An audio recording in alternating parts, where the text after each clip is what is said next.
War and Peace, Book 12, Chapter 14. Recording for LibriVox.org by Eva Harnick. When Princess Mary heard from Nicholas that her brother was with the Rostovs at Yaroslav, she at once prepared to go there, in spite of her aunt's efforts to dissuade her, and not merely to go herself, but to take her nephew with her. Whether it were difficult or easy, possible or impossible, she did not ask and did not want to know. It was her duty not only herself to be near her brother, who was perhaps dying, but to do everything possible to take his son to him, and so she prepared to set off. That she had not heard from Prince Andrew himself, Princess Mary attributed to his being too weak to write, or to his considering the long journey too hard and too dangerous for her and his son. In a few days Princess Mary was ready to start.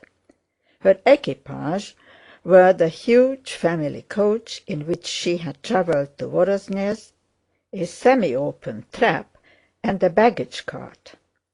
With her travelled Mademoiselle Bourienne, little Nicholas and his tutor, her old nurse, 3 maids, Tikhon, and a young footman and courier her aunt had sent to accompany her. The usual route through Moscow could not be thought of, and the roundabout way Princess Mary was obliged to take through Lipetsk, Ryazan, Vladimir, and Shuya was very long, and, as post horses were not everywhere obtainable, very difficult, and near Ryazan, where the French were said to have shown themselves, was even dangerous. During this difficult journey, Mademoiselle Bourienne, Dessalles, and Princess Mary's servants were astonished at her energy and firmness of spirit. She went to bed later and rose earlier than any of them, and no difficulties daunted her. Thanks to her activity and energy, which infected her fellow travelers, they approached Yaroslav by the end of the 2nd week. The last day of her stay in Voronezh had been the happiest of her life. Her love for Rostov no longer tormented or agitated her. It filled her whole soul, had become an integral part of herself, and she no longer struggled against it. Latterly she had become convinced that she loved and was beloved, though she never said this definitely to herself in words. She had become convinced of it at her last interview with Nicholas, when he had come to tell her that her brother was with the Rostovs. Not by a single word had Nicholas alluded to the fact that Prince Andrew's relations with Natásha might, if he recovered, be renewed, but Princess Mary saw by his face that he knew and thought of this. Yet, in spite of that, his relation to her, considerate, delicate, and loving, not only remained unchanged, but it sometimes seemed to Princess Mary that he was even glad that the family connection between them allowed him to express his friendship more freely. She knew that she loved for the first and only time in her life, and felt that she was beloved and was happy in regard to it. But this happiness on one side of her spiritual nature did not prevent her feeling grief for her brother with full force. On the contrary, that spiritual tranquility on the one side made it the more possible for her to give full play to her feeling for her brother. That feeling was so strong at the moment of leaving Voronezh that those who saw her off, as they looked at her careworn, despairing face, felt sure she would fall ill on the journey. But the very difficulties and preoccupations of the journey, which she took so actively in hand, saved her for a while from her grief and gave her strength. As always happens when travelling, Princess Mary thought only of the journey itself, forgetting its object. But as she approached Yaroslav, the thought of what might await her there, not after many days, but that very evening, again presented itself to her, and her agitation increased to its utmost limit. The courier, who had been sent on in advance to find out where the Rostóvs were staying in Yaroslav, and in what condition Prince Andrew was when he met the big coach just entering the town gates, was appalled by the terrible pallor of the princess's face that looked out at him from the window. "I have found out everything, your Excellency. The Rostóvs are staying at the merchant Bronnikov's house in the square, not far from here, right above the Volga," said the courier. Princess Mary looked at him with frightened inquiry, not understanding why he did not reply to what she chiefly wanted to know: how was her brother? Mademoiselle Bourienne put that question for her. "How is the prince?" she asked. "His Excellency is staying in the same house with them." "Then he is alive," thought Princess Mary, and asked in a low voice, "How is he?" "The servants say he is still the same." What "still the same" might mean, Princess Mary did not ask, but with an unnoticed glance at little 7-year-old Nicholas, who was sitting in front of her, looking with pleasure at the town, she bowed her head and did not raise it again till the heavy coach, rumbling, shaking, and swaying, came to a stop. The carriage steps clattered as they were let down. The carriage door was opened. On the left there was water, a great river, and on the right a porch. There were people at the entrance, servants, and a rosy girl with a large plait of black hair, smiling as it seemed to Princess Mary in an unpleasantly affected way. This was Sónya. Princess Mary ran up the steps. This way," said the girl with the same artificial smile, and the princess found herself in the hall facing an elderly woman of Oriental type, who came rapidly to meet her with a look of emotion. This was the countess. She embraced Princess Mary and kissed her. "Mon enfant," she muttered, "je vous aime, et vous connais depuis longtemps. Asterix. My child, I love you and have known you a long time." Despite her excitement, Princess Mary realized that this was the countess and that it was necessary to say something to her. Hardly knowing how she did it, she contrived to utter a few polite phrases in French in the same tone as those that had been addressed to her, and asked, "How is he?" "The doctor says that he is not in danger," said the countess, but as she spoke she raised her eyes with a sigh, and her gesture conveyed a contradiction of her words. "Where is he? Can I see him? Can I?" asked the princess. "One moment, Princess, one moment, my dear. Is this his son?" said the countess, turning to little Nicholas, who was coming in with Dessalles. "There will be room for everybody. This is a big house. Oh, what a lovely boy!" The countess took Princess Mary into the drawing-room, where Sónya was talking to Mademoiselle Bourienne. The countess caressed the boy, and the old count came in and welcomed the princess. He had changed very much since Princess Mary had last seen him.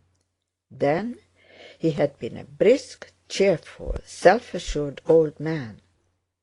Now he seemed a pitiful, bewildered person. While talking to Princess Mary, he continually looked round as if asking everyone whether he was doing the right thing. After the destruction of Moscow and of his property, thrown out of his accustomed groove, he seemed to have lost the sense of his own significance and to feel that there was no longer a place for him in life. In spite of her one desire to see her brother as soon as possible, and her vexation that at the moment when all she wanted was to see him, they should be trying to entertain her and pretending to admire her nephew, the princess noticed all that was going on around her, and felt the necessity of submitting for a time to this new order of things which she had entered. She knew it to be necessary, and though it was hard for her, she was not vexed with these people. "This is my niece," said the count, introducing Sónya. "You don't know her, Princess." Princess Mary turned to Sónya, and trying to stifle the hostile feeling that aroused in her toward the girl, she kissed her. But she felt oppressed by the fact that the mood of everyone around her was so far from what was in her own heart. "Where is he?" she asked again, addressing them all. "He is downstairs. Natásha is with him," answered Sónya, flushing. "We have sent to ask. I think you must be tired, Princess." Tears of vexation showed themselves in Princess Mary's eyes. She turned away and was about to ask the countess again how to go to him, when light, impetuous, and seemingly buoyant steps were heard at the door. The princess looked round and saw Natásha coming in, almost running, that Natásha whom she had liked so little at their meeting in Moscow long since. But hardly had the princess looked at Natásha's face before she realized that here was a real comrade in her grief, and consequently a friend. She ran to meet her, embraced her, and began to cry on her shoulder. As soon as Natásha, sitting at the head of Prince Andrew's bed, heard of Princess Mary's arrival, she softly left his room and hastened to her with those swift steps that had sounded buoyant to Princess Mary. There was only one expression on her agitated face when she ran into the drawing-room, that of love, boundless love for him, for her, and for all that was near to the man she loved, and of pity, suffering for others, and passionate desire to give herself entirely to helping them. It was plain that at that moment there was in Natásha's heart no thought of herself or of her own relations with Prince Andrew. Princess Mary, with her acute sensibility, understood all this at the first glance at Natásha's face, and wept on her shoulder with sorrowful pleasure. "Come, come to him, Mary," said Natásha, leading her into the other room. Princess Mary raised her head, dried her eyes, and turned to Natásha. She felt that from her she would be able to understand and learn everything. "How?" She began her question, but stopped short.